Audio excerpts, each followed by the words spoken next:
The traveling trunk program is just a really great resource. In Kansas, we don't have the larger battlefields like there are on the East Coast, and for us to be able to bring that to them was very beneficial.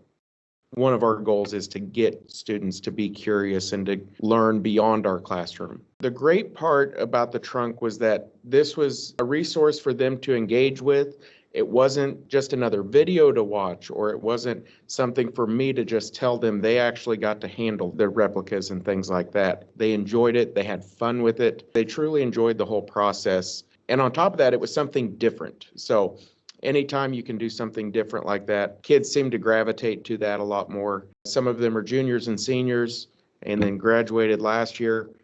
They would still talk about when we had those things in class and when we did some of the activities with the trunk, and so that's fun to see them remember what they did in junior high. Anytime that they can remember something that you taught them 4 and 5 years ago, and sometimes even longer, that's such a rewarding thing to know that you had that type of impact on them, that they still talk about it. For this to be such a valuable resource for us, and on top of that be so affordable, it wouldn't be possible without people supporting the program itself.